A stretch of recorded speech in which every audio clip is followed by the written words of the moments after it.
Well, hello, White Sox fans, and welcome to another edition of the Future Sox podcast. My name is Ian Eskridge.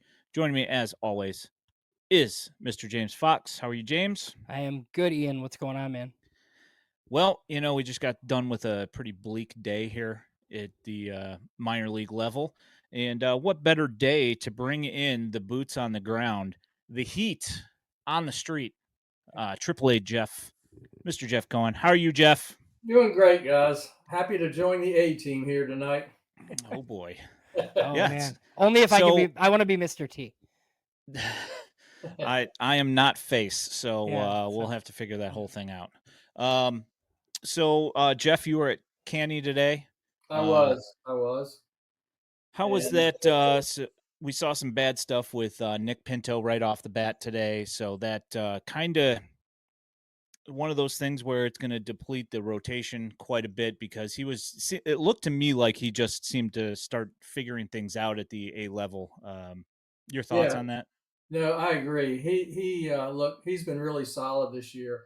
In fact, I got to say that whole rotation down there has been such a pleasant surprise. I mean, you've got at the top of the rotation Christian Appor and Luis Reyes, and they both really look like big time pitchers. But even Brizuela, who you thought was an org guy, has been really solid, and Justin Sinibaldi has had three excellent starts in a row. I think he had 5 innings, 2 hits this week. So a lot of good arms still down there.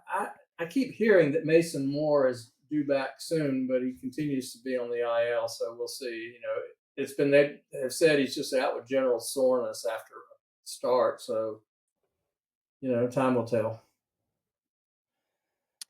So I don't know. So I would assume that there's going to be a shakeup there in the rotation a little bit without Pinto there. So things are going to have to change up at least a little bit. I don't know exactly how they're going to plan to do that because judging by what I saw from him on the way out, I am not expecting on seeing him at all for the rest of the year. Just my thought. He threw that pitch, and immediately, even before he almost finished delivering the ball, he was calling for the training staff, and then doubled over. It looks really ominous. Unfortunately, I hate to see it. Obviously. Yeah. So have you went saw Reyes and Opper? You've seen both of them live, correct? Yeah, I think I've seen them both twice now. It's funny. I keep telling myself, no, you've got to go see the other guys, but these guys are so impressive and they're so much fun to watch. it's kind of limited though, still, right? Aren't they like 3-4 innings, kind of like the White Sox have done with some of these top young guys?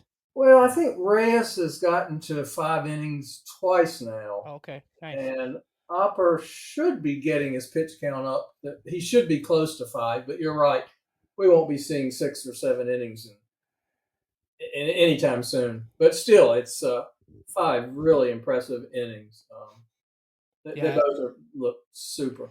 yeah. So it's really good. I mean, like Opper, I expected a little bit just because of like some of the backfield reports and stuff I got from Arizona. I mean, look, walks for both of these guys were an issue in Arizona, but we have no video, man. Like all we're getting is like stats from rookie ball, and these guys were both pretty highly regarded. I mean, everybody knows the Opper story by now. Reyes is a 700K signing, top right-handed pitcher out of the Dominican Republic, and he struggled in the Dominican Summer League.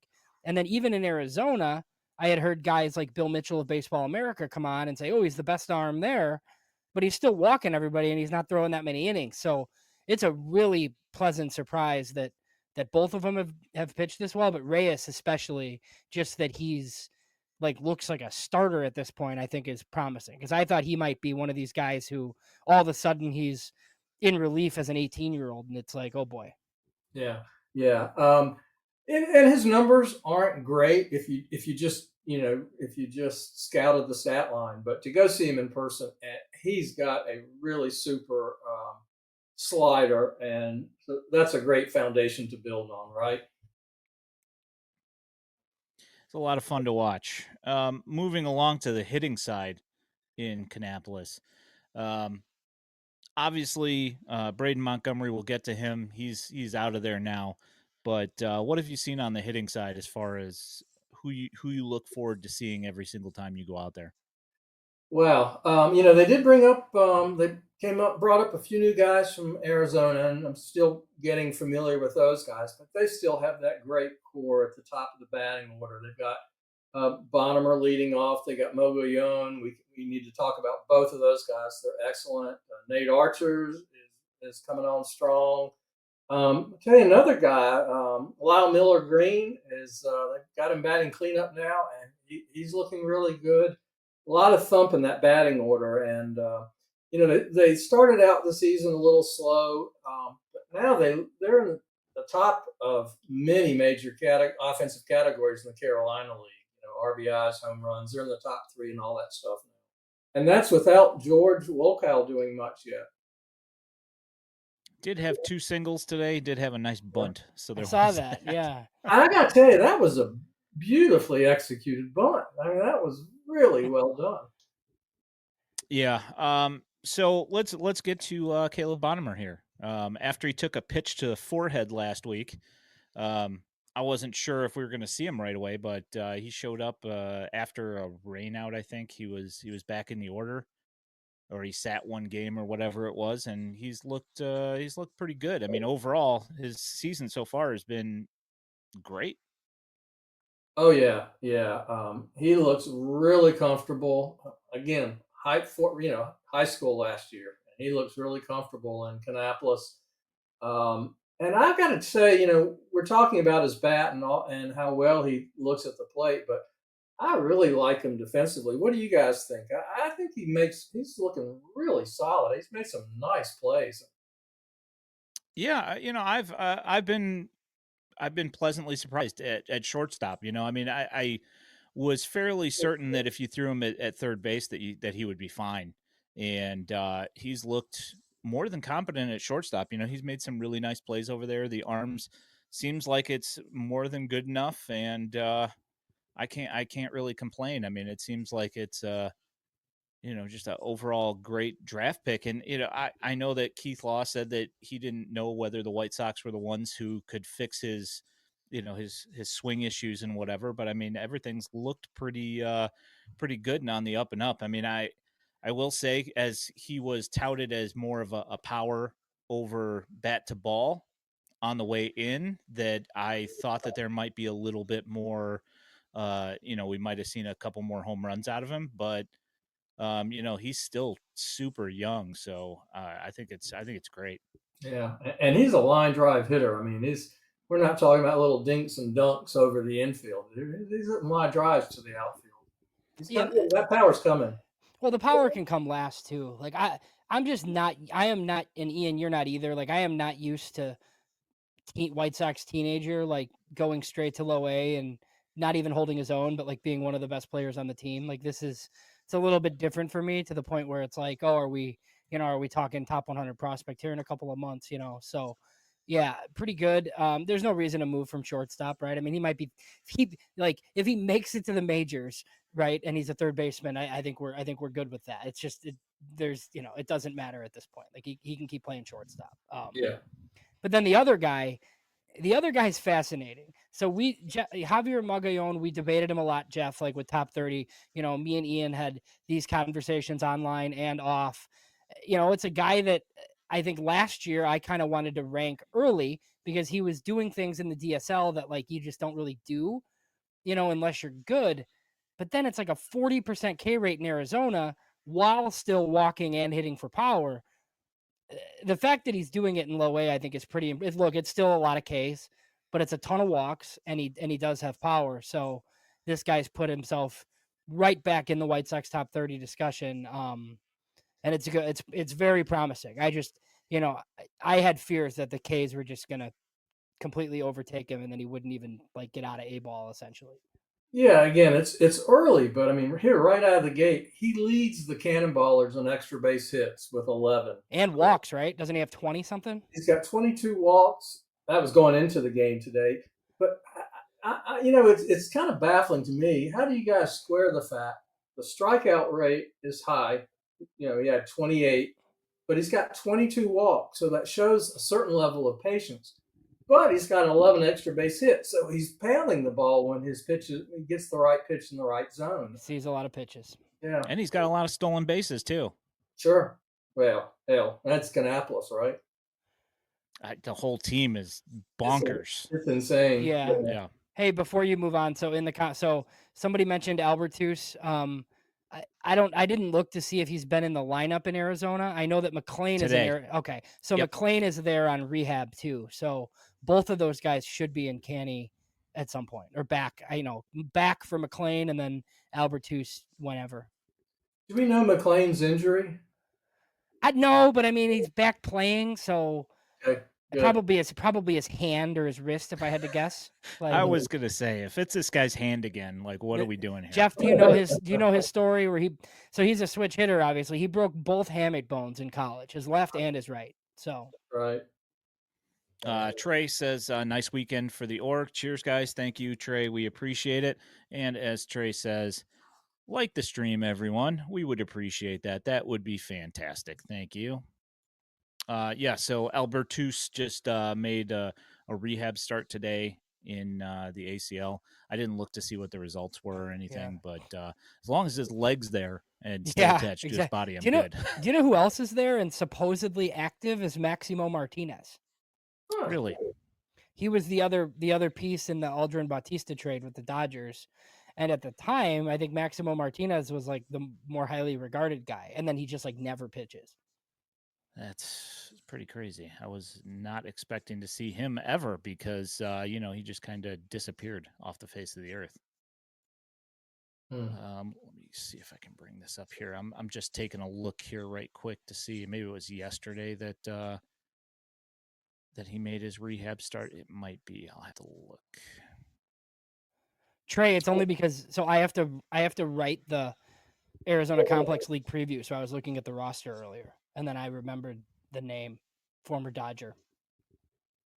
Yeah, so I mean, there's actually I looked yesterday and I saw like the pictures. I retweeted all of them from the FutureSox accounts that we get from Frake and Jerry Espinoza, and a bunch of guys that we haven't seen yet this year. Mason Dennison, who played at Kannapolis last year, he's in the ACL. TJ McCants, who I found out had a really nasty concussion from running into Nathan Archer in Arizona. He's back playing in the ACL as well. Adrian Heel's there.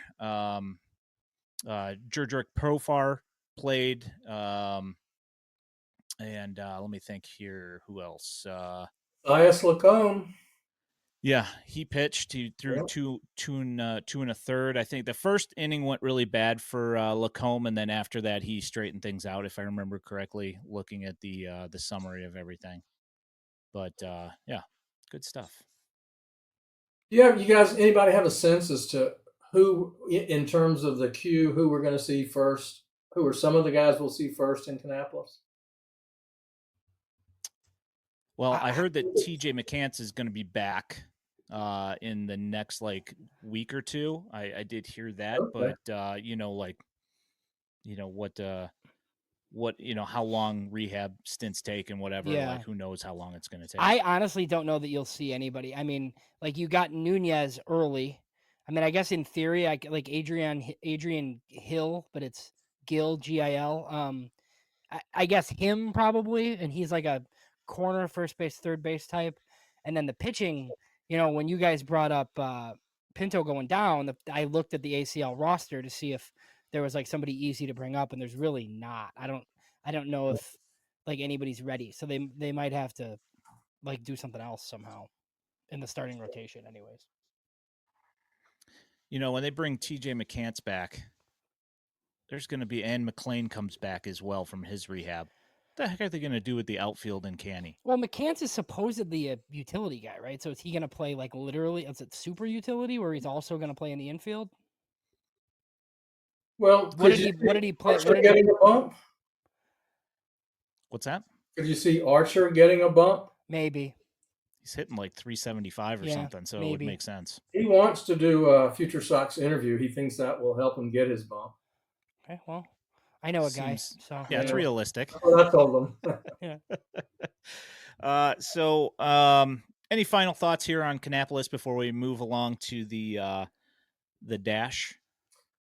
Just to say that they won 4 out of 6 last week, 5 out of 6 this week. They're really on a roll. They get the pitching, the offense is coming together, and now it's just a question of getting a closer look at some of the new guys and see what they can contribute. Hopefully, they're home again this week, so I'm hoping that the weather cooperates to get up and take in a batting practice to get a look at these new young guys from Arizona. I do have a question I for do you. too. Before you move on, yeah, go Yeah. ahead. So as far as George Wilco goes, have you talked to him at all as of late with how things have been going here? I haven't. I've been really waiting to maybe like toward the end of this week, and at that point, we're going to be around 75, 85 at bats, and a significant number. At that point, I want to check in with him, and I mean, it's funny. I feel like I'm seeing improvements on him hitting breaking balls, but still don't see the results. I one of the things that, and this is like something that I was adamant about with Colson Montgomery as well, was that I felt like he was opening up his shoulders and his hips way too early, trying to pull the ball and do mega damage. And I just feel like in the last week, I've seen George start to go to left field a little bit more and trying to keep his body closed, and I feel like that's the right path for him Hmm. to start finally making some nice contact where he's not just forcing the ball to right field and making mid contact on it. Right, right, yeah. Yeah, so I think we kind of know the shortcomings on Pierce George and Blake Shepardson. These guys who are taken on day 3 of a draft with super duper premium stuff who just don't throw strikes, which is the reason why they were available when they were. Have you seen those guys like on a good day, like when the stuff works, like what it actually looks like? I have seen Pierce George last week when I thought he was the best reliever I had seen in the minor leagues this year. Um, because you're right, when he throws strikes, oh, he's so effective. But of course, you can say that about so many pitchers in the minors. Yeah, Yeah, he looks so good sometimes, and yeah, other times can't find the strike zone, and it's a rough inning. Well, that's So why you wonder. I mean, if you saw him on his best day, you'd be like, "There's no way he was a 13th round pick or whatever it was," because right, like the right. stuff is insane. But I mean, like literally, his college coaches wouldn't even let him pitch because they get paid to win baseball games. Eesh. I'm just saying. I mean, look, that's kind of what the way White Sox scouts said it too when I was on the draft call. They're like, "Look, I mean, in theory, like you're trying to win games in Kannapolis too, right? But you could make it the mandate. Like this guy's got to pitch 3 times this week. The coach at Florida State or Alabama is not able to do that." Right. Well, that's fair. No, All you're right. right, and the upside is there, but we'll see about the control. Yeah, Eric McAtee's looked great as well, and Young has looked pretty stinking good most of the time as well. Of course, like everybody has blow up innings, especially like the first couple months of the season, first couple months in affiliated ball. It's not really a surprise to anybody that these guys have days here and there where they're a little bit off, but those guys will look great as well. And that's why the games are so chaotic, right? The starter goes 4 innings, and you're bringing in 5 relievers, and at least one of them, maybe two, are going to stink Yeah. on Jack that Young particular night. Jack Young's another release point guy, right? He's Yeah. like a low slot righty. Well, he Yeah. told me he actually throws from 2 different slots. He throws all 3 of his pitches from 2 different slots, Yeah. which I think is sidearm and 3/4. Um, Interesting. but So we've interesting one. Yeah. had this question like 3 times because do we have any idea why Trey Mago retired?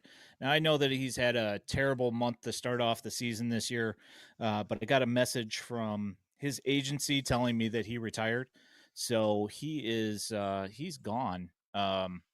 Did you hear any scuttlebutt down there, Jeff, while you were milling around?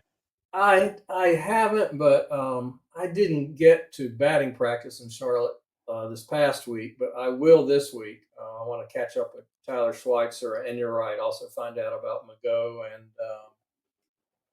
and think there was an infielder you'd asked me about who has been missing in action. Brandon Drury. Oh, Drury. Yeah.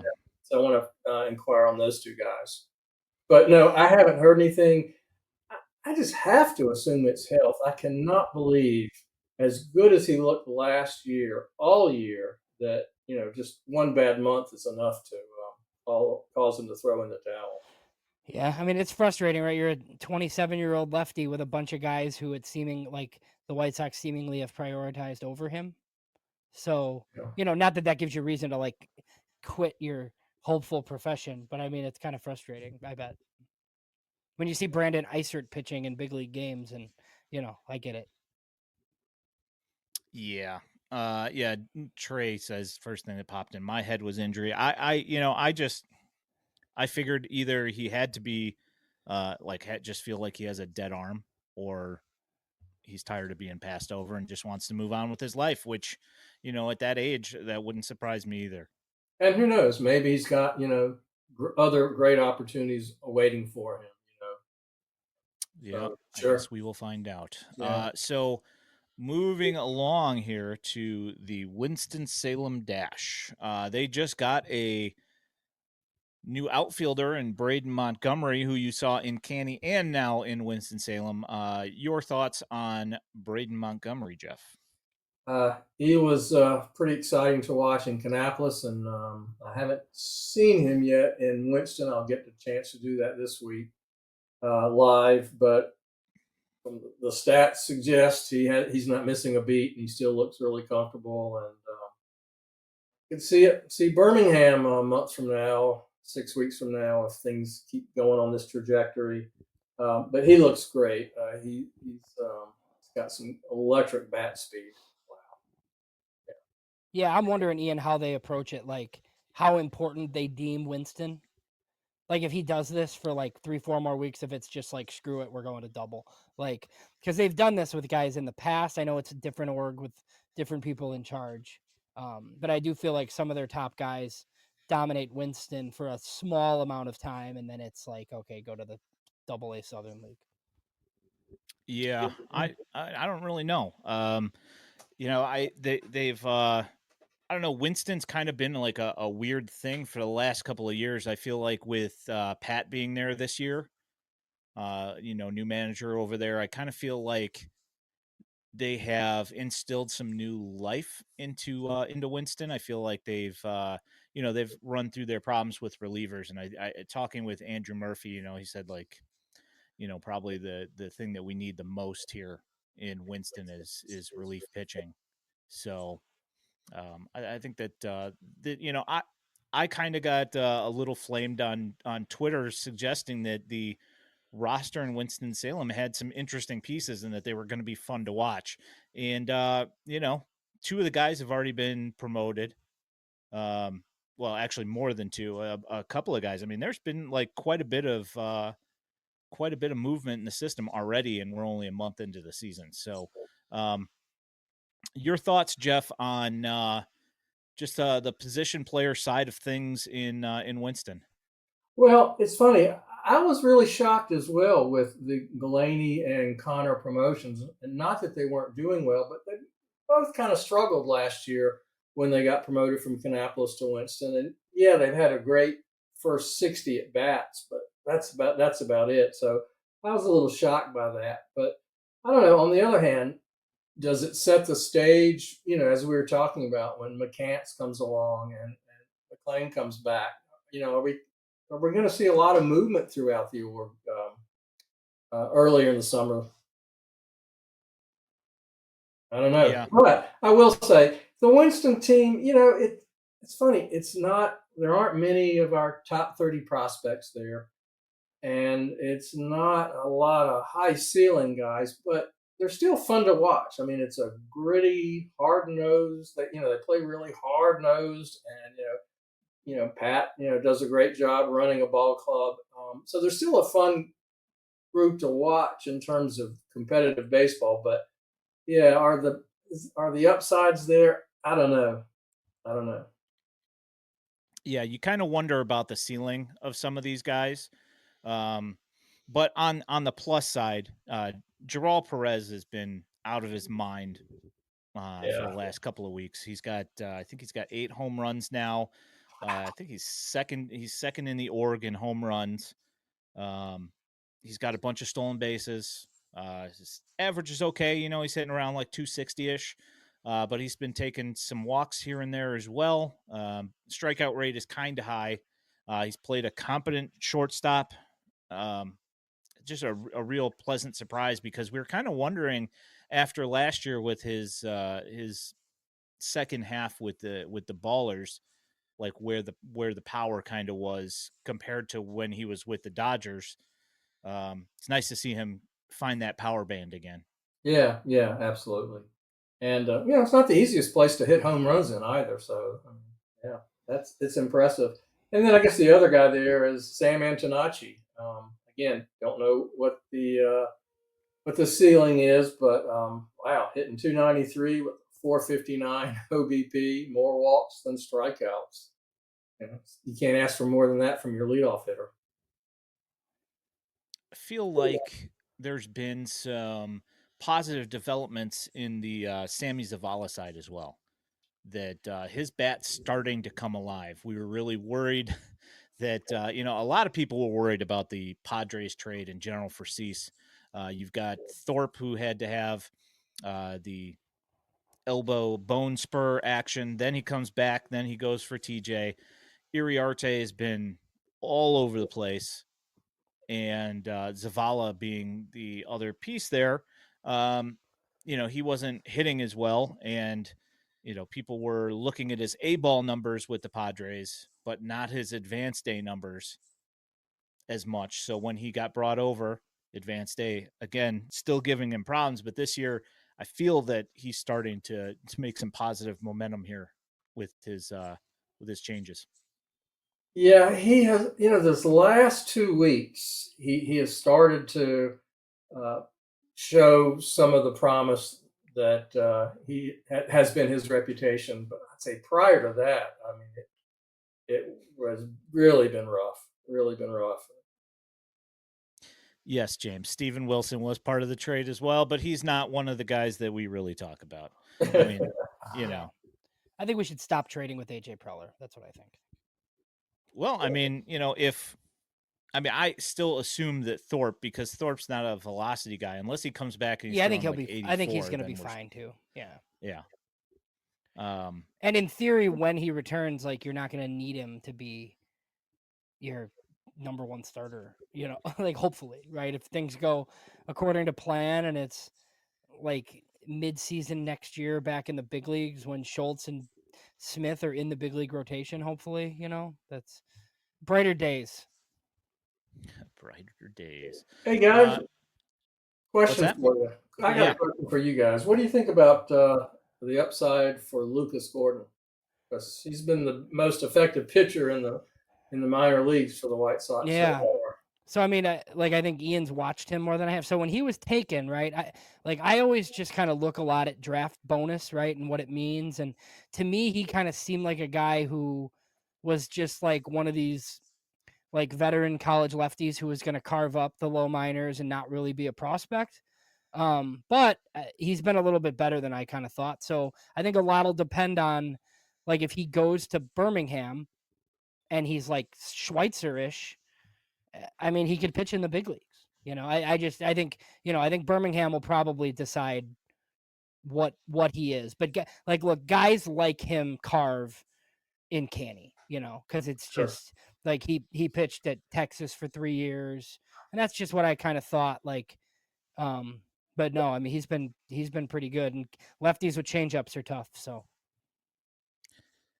Here's my worry with Lucas Gordon is that I kind of when I look at his stuff, he reminds me a lot of kind of like a left-handed Mason Adams. My issue though is that unlike Adams, he walks guys. And I think that when you walk guys with that kind of stuff, you have to be really, really careful because he doesn't have that electric fastball to really to get him out of issues here. He's the kind of guy that is playing off of velo differentials and movement, and if you're walking guys, that's when problems come up a lot. I mean, he's been great so far. I just want to see it on the next level and see if it translates. Well, and I think you're right. I think that you just hit on why he's been so successful this year with the 17, 18 scoreless inning streak that he just had. No walks. He's limited the walks this year. He's pounded the strike zones, and I think that's the difference. Now, can he get away with that in Birmingham? We'll see. Yeah. That's And he's the another question. and he's another one of these guys who I think he was like a 6th-round pick, but he was a money saver. So he's, more like a 9th or 10th rounder, like when you kind of stack a draft class according to money. So yeah, just he's one of the guys in the system that has not had Tommy John yet. So Oh, good lord. So moving along, since we're talking about a pitcher here, let's go to the rotation here, Jeff, and let me hear what you're thinking on the pitching staff over there. Well, let's see. I happened to catch Tanner McDougal on a good night, and when he's on, it's really impressive. He was landing. His command was pretty decent this on that last week, and he was limiting the walks, and very effective. Today, different story. That just in the second inning, Yeah. like he at the beginning of the second inning, the first couple of batters, and then he ends up giving up a grand slam. First inning was pretty good. His pitch count was pretty low. He got some outs and whatever, but yeah, it's kind of one of those things that it's if you catch him when he's on, unhittable Right. and just ridiculous. So I mean, his fastball is 96, 97, effortless. It's not. Yeah, it's not a real hard delivery. He's just nice and easy. 97. But he's just struggling to find the consistency. yeah. So let me ask you this: Seth Keener, he's been having a really tough year so far. Your thoughts on what he possibly what he could do to improve, like what you think he's really struggling with. I'll be honest. I didn't see this coming, and I'm not sure what it is. I actually watched one of his 2 starts ago with his dad, and kind of got the feeling that some of the issues were just mental more than mechanical. But I don't know what the fix is. Maybe I mean he was an effective reliever in college. Maybe let him try working out of the pen to see if that can fix things. Yeah. Speaking of guys that they've moved to the pen, Jake Peppers, Yeah, another one of those guys from, if I remember correctly, the same draft. Uh, he's been put in the pen and he's been, you know, hit all over the place. Can't throw strikes. His he's up in the double digit ERA as well. Um, Walks just not been what you wanted to see from him. yeah. And if you remember last year, it was really rough the first half of the season. Then he got an extended break at the All Star break, like 10 days off, and came back and was the best pitcher on that Canny staff. So again, another one. I did not see this coming. I thought he would be really effective moving to the Yeah. you see, But Yeah. all right, let's talk about one guy who has been really effective out of the pen, Jared Kelly. he's going to Birmingham. Yeah. Birmingham, Pitched today. Pitched and today in Birmingham. One and how a did he third do? innings, scoreless. Yes, Nice. he was untouchable So in Houston. if they somehow get Jared Kelly and Addison Coffey to the big leagues out of that draft, like with Crochet in a 5-round draft, that's pretty good. Yeah, that's a good point. Yeah, then that and who's Bailey the other? Horn has made it too. I was gonna say they Bailey Horn, also yeah. got rid of him as well. So The other guy was Cade Meckles. Cade Meckles, he Yeah. ran into injury trouble if I remember think so, correctly, yeah. and then kind of so. Yeah, not good. Um, Did you see this in the comments? Like, is Which there one? talk of Wickelman Gonzalez going to the pen now? Well, he's been pitching out of the pen in Birmingham, so it wouldn't surprise me if they did that. He wasn't in the rotation there. But with the amount of stuff that's been going on in Charlotte, it's entirely possible that they move him back into a starting role. I don't know. Yeah, unless they think he's going to be in the big leagues quickly in the bullpen, and they're just fine. I mean, we said some of these guys aren't going to start, right? So. Yeah, I mean, we knew, but I mean that was also before we had 85 Tommy John surgeries. Well, and Paulette's been really good too, right? So. Yes, indeed. So you got Caden Connor and Ryan Galaney, who have been sent to Birmingham. You got Jared Kelly sent to Birmingham. Who am I missing? Is there somebody else that's Shane Murphy? Shane Murphy also gone up to Birmingham. He made a start yesterday, and I love Shane Murphy because I'm pretty sure I always know what I'm going to get. His first inning's a little shaky. He may give up a couple of runs, but then after that, at least 5 innings, and it's generally going to be pretty awesome. You're going to have like a hit here and there, but that's pretty much about it. And that's pretty much exactly what he's been doing in Birmingham, shockingly.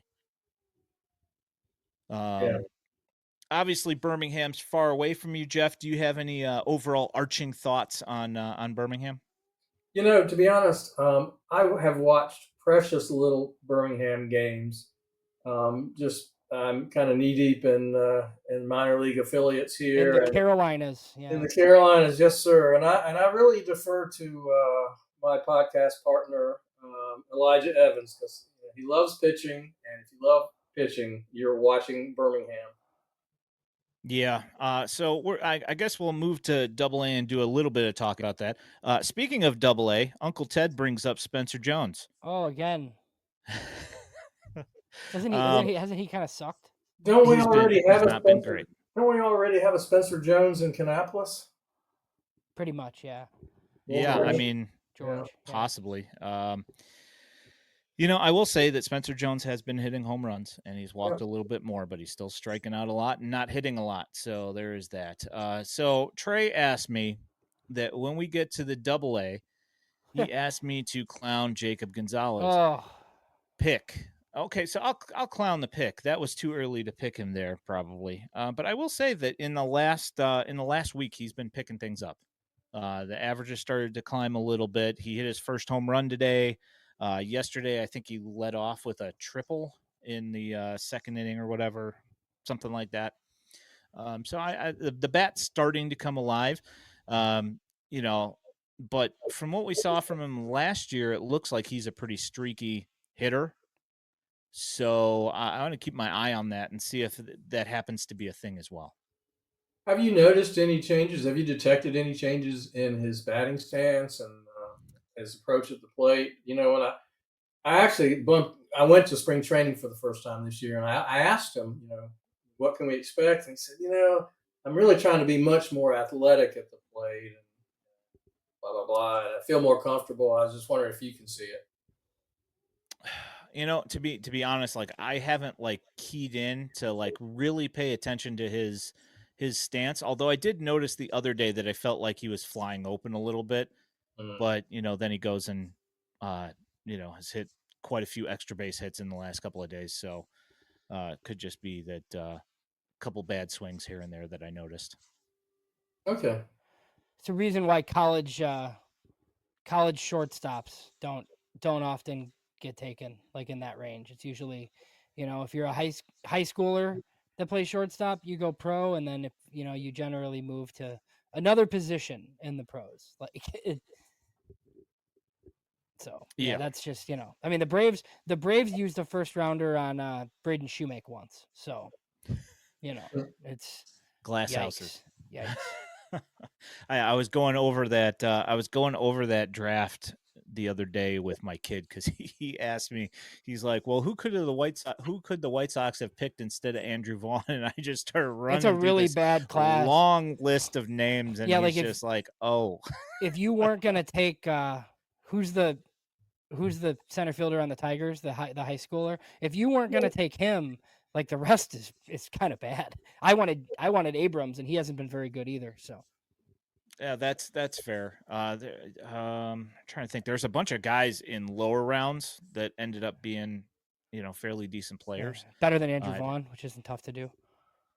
Better than Andrew Vaughn, or at least comparable, and at a far higher draft, lower draft position. So there is that.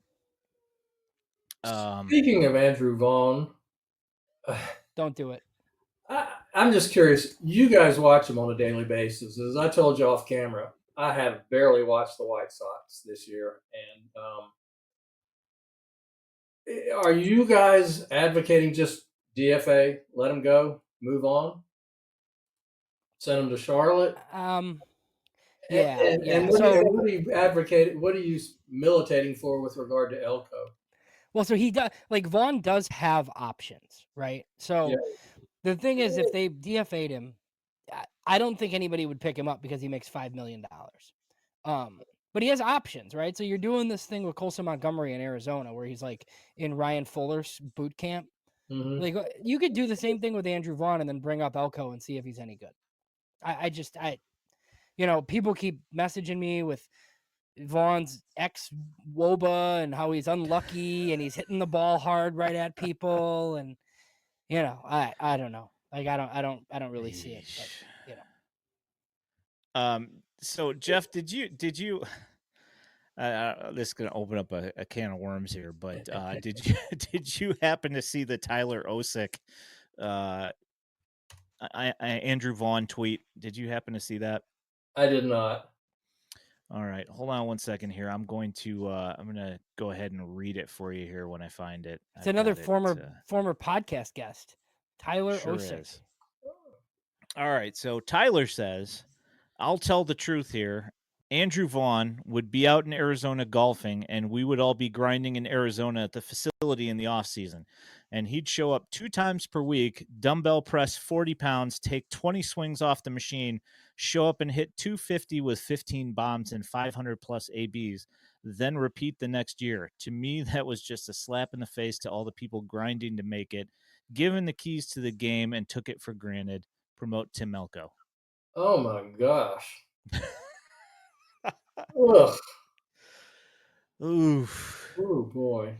Now, you know, I've talked to To for quite a long time here, and I've seen how Tyler operates and everything. He's very outspoken, but the guy's always worked very hard and taken the game very seriously, and he loves the game of baseball. My thought is that if he's putting this out there, now I know that he's a disgruntled former, you know, guy from the White Sox system and feels like he didn't get his just due. But you win a high A batting title, you get promoted, and then you get sparse at bats in 4 weeks and then get let go. I could see how you would get a little ticked off at that. Your thoughts?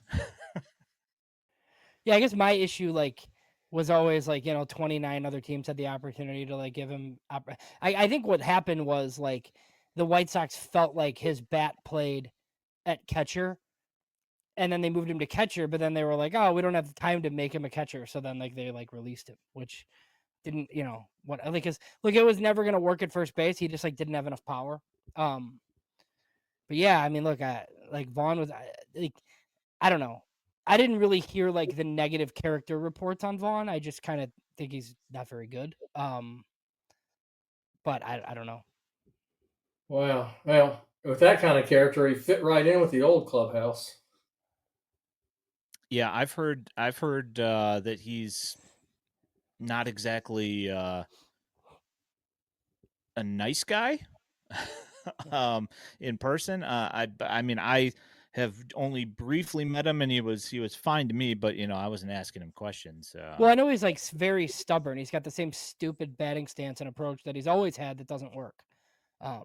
That's in non-Pac-12 environments without aluminum bats. So, I just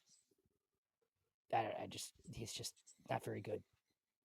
Yeah, looking at Andrew Vaughn in his uniform, I can completely understand how he says that he would just show up and do a couple of shoulder presses with a 40-pound dumbbell and then disappear, because the guy looks like like I don't know, the Flying Dutchman out there. Looks like like his body type reminds me of somebody that played in the 19 teens. So it really wouldn't surprise me if his conditioning wasn't that great. But then again, he stayed healthy when all the guys who were Under Armour mannequins were all going down all the time. So I mean, I guess there is something to say for that as well. So Double A, you have any thoughts on that, James, at all, on performances and whatever? Hagen Smith today, quality start, 6 innings of 4 hit balls, shutout, 6 Ks and 2 walks. Yeah, having the walks down is good.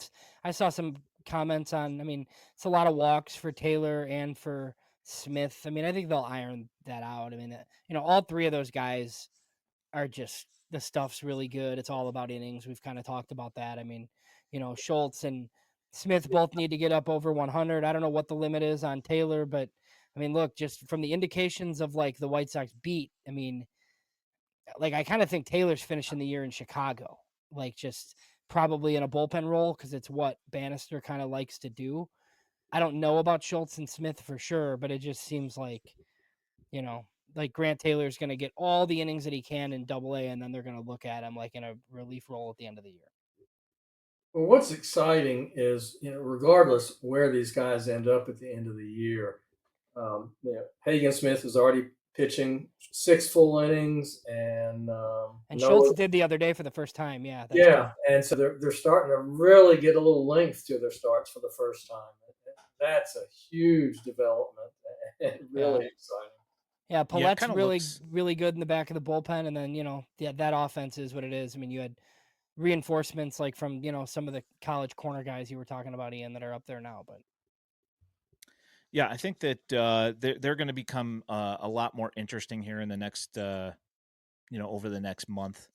And then hopefully, and this is jumping out like on a big limb here. Hopefully Braden Montgomery is ready at that point to maybe bump up a level, because if he continues to hit 360 at Winston-Salem, there's not really much reason to keep him there. It seems like that would be like the next challenge in the next progression. I saw a question here. So I did have a thought here. So Taylor's got like a half run ERA right now. yeah, So again, we talked about this. I guess we talked about this last week, and when the guy's making 40 pitches and he's through 3 innings, like at what point do you kind of take the training wheels off here and kind of open it up for him a little bit? I mean, like, are we really going to do this all year, 3 innings an outing? right. You're at 4. I mean, you're at 14 innings on the season in 5 starts, and his ERA is 0.63.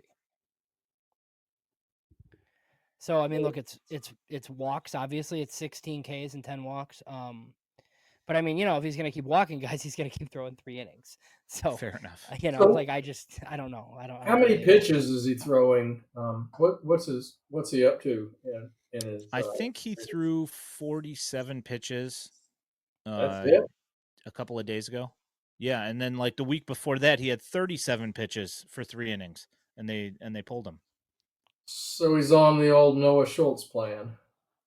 It Yeah. appears that way. It appears that way. But like the difference that you're looking at here is, he's a year and a half removed from TJ rehab, and last year he had like a very slight lat that they babied him on.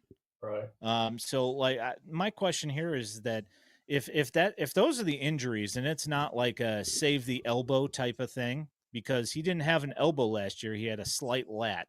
why are we giving him the Noah Schultz plan? Because he pitched in college, he had a full normal workload in high school, which Schultz did not, so he didn't have to build up an innings base, other than the TJ situation. So like, just my question is why are we I know. I don't. bothering with that much? Yeah, I don't really understand it either. I mean, I get even if they wanted to do the once a week thing and not go every 5 days, that I would understand. And then you just kind of let him go like on those days and give him the extra rest sort of thing. But I mean, he's in a 6-man rotation and not pitching basically. Yeah, kind of odd. Well, no, I guess it's a 5-man, but he's still basically pitching once a week. So Yeah, I mean, it could be a 6-man right, if they yeah, wanted to. I mean, granted, they did just yank Wickelman out of there, yeah, and Schweitzer. So and Schweitzer. My question here is that I know that that Wickelman's on the 40-man, and that he's pitched some innings and all that, but to me, I thought he could have probably used some more time because I feel like he walks too many guys. That was just my thought. Wickelman Gonzalez. Yeah. Well, which maybe is why he's going to pitch in relief in Charlotte, and they're just decided that he's a reliever and he's going to be in the big leagues because he's one of the options on the 40-man. Yeah, that's fair. Because they don't. I mean, that's like as much as we would like him to start, right? That's the 4th piece in that trade, and the first 3 pieces all look pretty good. So if he's a 7th inning guy as the 4th piece in a deal, I mean, it's still pretty good. Oh, sure.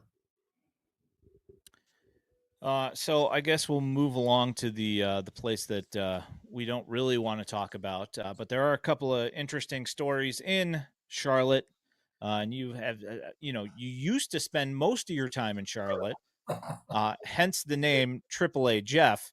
But now, having realized that there are 2 other teams right down the street from you, have realized the folly in your ways and have decided to venture outwards. But your thoughts on I know somebody asked me about it earlier. We might as well just go ahead and get this out of the way here. Your thoughts on the Colson Montgomery trip to Arizona? I think I'm still in a state of shock, to be honest. You know, great idea. Go work one on one with Ryan Fuller, and but I just still am having trouble wrapping my head around Colson being this lost. Um, there was just nothing in his profile that made me think this was even a possibility. And for the first time, I'm starting to think it may not happen for him. I mean, you know, league averages might be the ceiling all of a sudden. I can't believe it. What do you guys think? James, your your thoughts? I mean, it hasn't been great, right? But I think it's one of those things where I don't know the reason, right? Is it like I know like Ian hasn't loved like his approach. Is it one of these things where there's like all of a sudden some swing adjustment that clicks, right? Like I don't think the ceiling is what we thought it was, but I think if he's decent at shortstop, right, and walks and hits homers and is a low average guy, like that's still like a pretty good big leaguer. Like if he can get to that point, right? So like, is he going to be like a superstar? And I think that's probably like off the table, right? But I do think a lot of it kind of depends on like if he can play average big league shortstop, like he has power and he has plate discipline. So like I think he can be salvaged. I just think he was probably never a top 15 prospect in baseball. Yeah, I think that's probably an accurate thing. Although it could be that he goes to Arizona and they sort out his approach, and they manage to make him a little bit quicker through the box, and work on his swing a little bit to shorten it down a little bit. And that, to my personal opinion, is that power's still going to be there. I just think that you know with how often he was barreling it at one point. I feel like he can still do that. I just think it's a just an approach issue and trying to sort out the way he's going to do things. But then again, he's also got that Yoan Moncada thing where he loves to stare at a fastball right down the middle. Yeah, there's Sometimes, and it gets froze a lot. yeah, there's definitely like a mental like thing too, because he hasn't like been able to get himself out of it, right? So Yeah. I mean, look, like Kyle Teal has not been great the whole year in Charlotte either, So Yeah. I just don't think we hear like, oh, Kyle Teal's completely lost, whereas like Colson Montgomery looks completely like lost at the plate. I don't have the stats in front of me, but Kyle Teal's got to be hitting 75, 100 points higher than Colson. I'm not putting them both in the same category. I mean, you're saying he's hitting 250 when Colson's hitting 150. I mean, we're not, it's not like a huge deal. But, since that first week, Teal's power has been quite a lot less than, people were hoping for. And it was pretty much what I was expecting, to be honest, because, I wasn't an ardent Teal supporter, previously, like I watched him hit against White Sox pitching, and I was like, we could have drafted this. They took him right before us. I'm fine with that. We ended up getting him in a trade. So yeah, Teal's OPS is 755 at Charlotte. So 355 OBP, 400 slugging. It's like a 101 WRC plus. It should be better than that playing in that place, but true. He's also catching. So yeah. I don't know. Yeah. I think with Colson, it's three things, right? I mean, there's mechanical flaw. The swing's too long. There's mental, his plate approach, which used to be elite. I mean, that used to be his calling card. It is all out of whack. And then third, probably his confidence has got to be shot. And regardless of what he says. Right. Yeah, well, I mean, you look up there and your average starts with a 1. I mean, it's tough to and it's not 1,000. And you just you can watch him in Charlotte and you can see, he's just frustrated. I mean, it's not the same Colson, not that mentally strong, mentally tough Colson that we expect. So Trey's asking Jeff how you think that Colson's looked at shortstop. I think that he's looked pretty good. I feel like he could be a competent shortstop. I'm never going to say that he's going to be a Francisco Lindor type guy, but I mean, to me, he's looked like a fairly decent shortstop. What are your thoughts on that? Yeah, he's looked okay. I guess I just recall 2 or 3 years ago when the White Sox were inept at the plate. They were inept running the bases. Remember, they were making all the base running mistakes, and they were inept defensively. And Getz said, we want to have a strong defensive team going forward. And I'm thinking, well, the strong defensive team is putting Colson at third base. I mean, I think he could be a Gold Glove third baseman, but I don't see that potential at shortstop. Maybe he's league average, and maybe that's all. To get 20, 25 homers, maybe you'll take league average defensively. But if defense is as important as we'd like to think Getz thinks it is, I really like him at third. How else can you explain Jacob Amaya? If he values defense, that's the only reason that guy can be around. Well, that's a good argument. So to answer Trey's question, does Brian Ramos still exist? Yes, he does. He just came back literally this week. And he's got some hits. I think it's going to take a little bit of time for that power to start showing back up, but he's hitting the ball plenty hard from what I've seen so far. So should be good. Yeah. I'm just giving him a pass because he just came back after an extended layoff and still working on getting his timing down. Let's check in 3 or 4 weeks and see where he's at. Yeah, my thought as well. You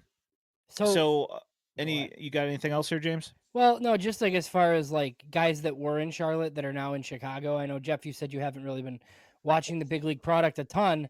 I don't think you'll be surprised that Chase Mydroth and Edgar Caro are doing basically the same things they did like when they were in AAA.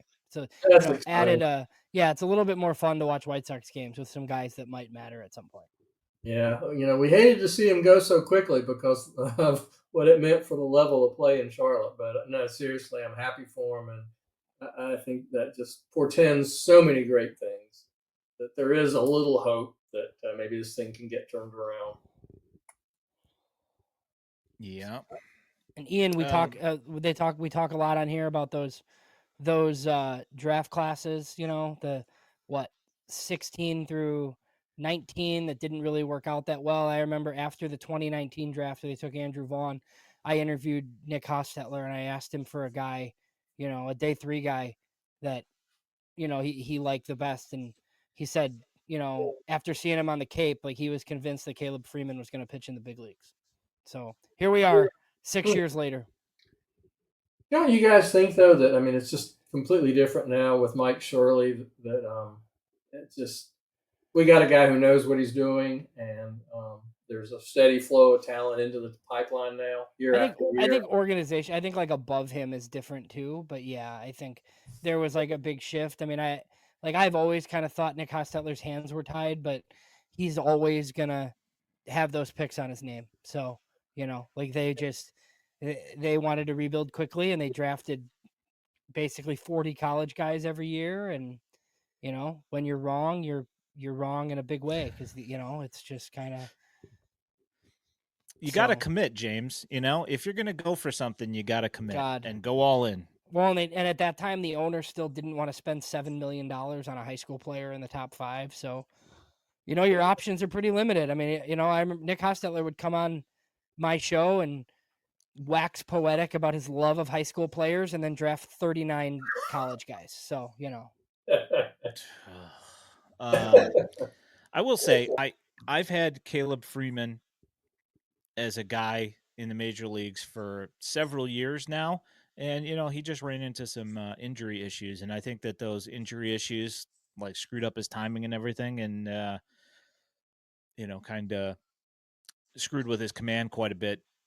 Trying to make it back from all that stuff, and he's looked pretty good here so far this year. I think that working a little bit closer with possibly with Bannister, and we'll see if he can manage to be a useful piece up on the south side. I don't know. We'll see.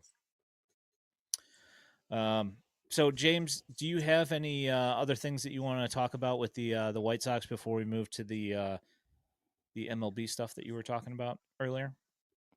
No, just other than the Nightingale notes today, like he kind of put Robert's stat line over the last week. Did you see that? And then kind of said that he was heating up a little bit, which is true, and that the White Sox would love to trade him by Memorial Day. So stay tuned. We'll give you the weekly Sunday Bob Nightingale notes column, Luis Robert update. Yeah, that whole thing. I don't know.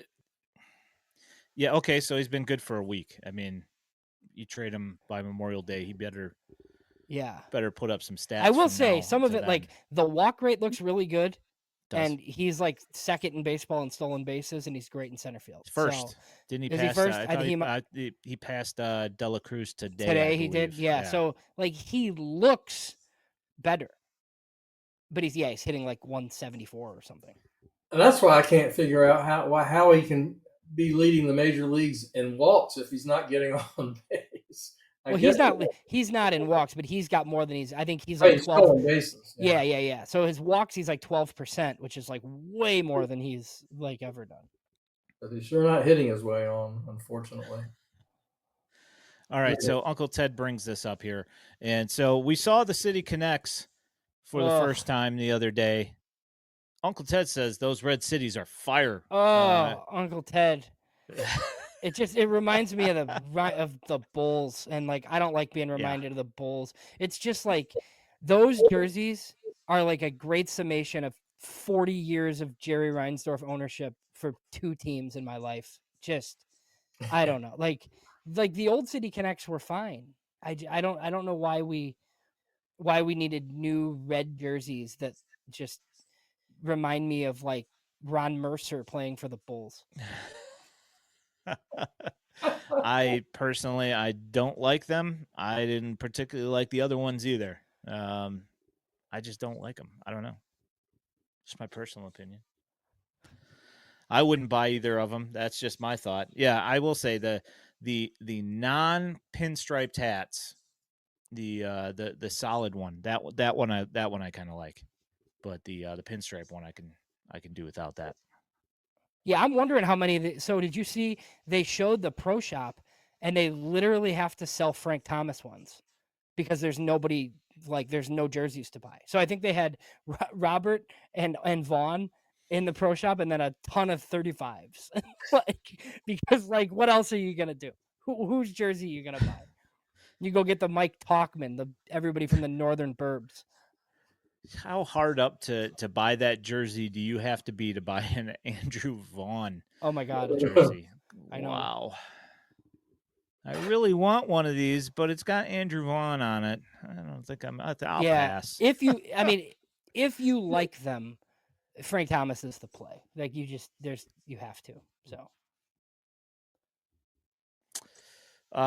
So James, so there was an outfielder that was designated for assignment that's oh out on yeah, waivers. yeah, You want to talk about that? yeah. So he's not good. Like Leody Taveras is not good, but I think he's more interesting than Joshua Palacios.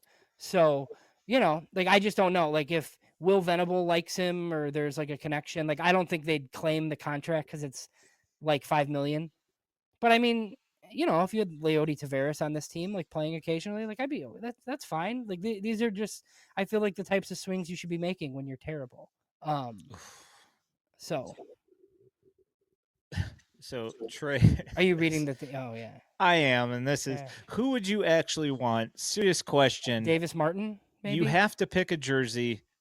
Who do you take? of somebody on the current team. Yeah. Chase Mydroth, Ooh, there Yeah. you go. because he'll That's be a here. He'll be Caro. or I Carroll got a because Caro one they'll be on here. my They'll list. they'll be here for a while. So it's got to be somebody that might maybe you get a Will Venable There you go. He's going to be here of a while. I think, for yeah. for a while. I don't think they're going to get rid of him. He seems like he's company man. Yeah. Yeah. So So Tavares he's on outright waivers. They didn't even DFA him. So it's just clearly like they hope somebody will take the contract. Look, the bat hasn't been good. Texas has been terrible. I don't know that anybody will claim him. But if he gets free somehow, I just, like I just wonder about all kind of Rangers connections. I brought up the coach. They fired their offensive coordinator Donnie as Ecker. well. So, and boy, we love offensive coordinators in this town. So. If Tavares, I mean, he fits a mold that sadly gets his embrace. The light hitting corner outfielder. Yeah. What's one more?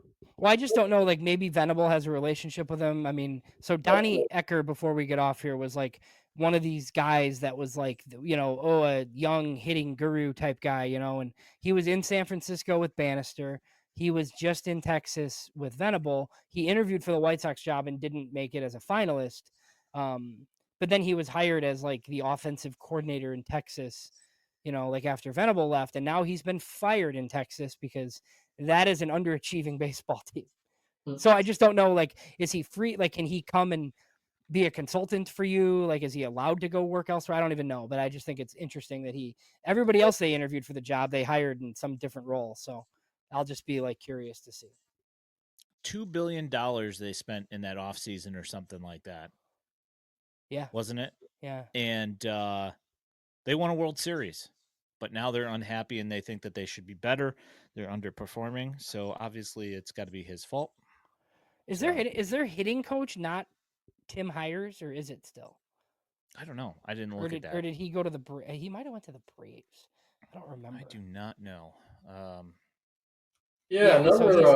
So he's the hitting coach for the Braves. So Tim Hires was their hitting coach. He's pretty good. So yeah, they must have basically completely overhauled their like hitting department.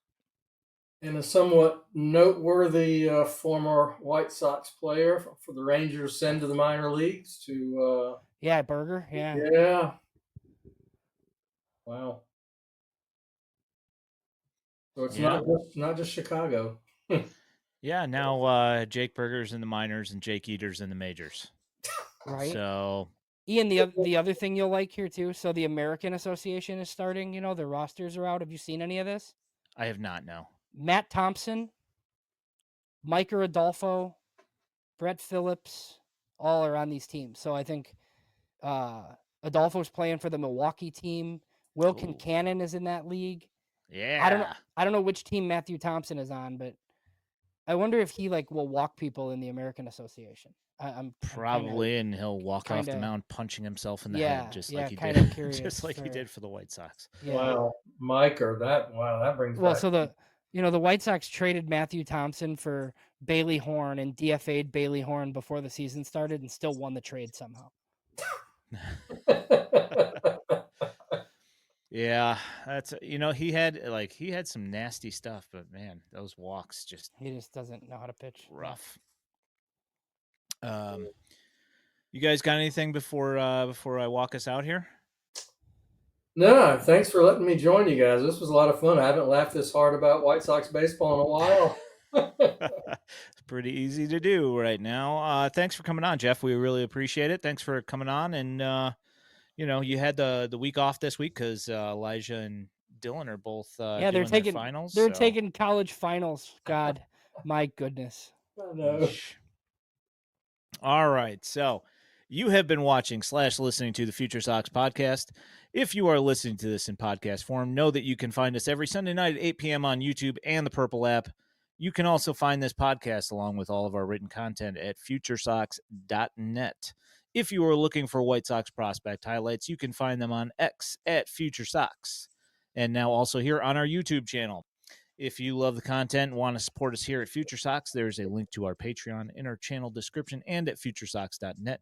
You can also toss up a super chat on our YouTube stream. Also, don't forget to like this stream and subscribe with notifications so you know when we're going live while helping us in the World Wide Web algorithms. My name is Ian Eskridge at Daily White Sox. He's at James Fox at JamesFox917. He double windows over. Jeff Cohen, AAA Jeff.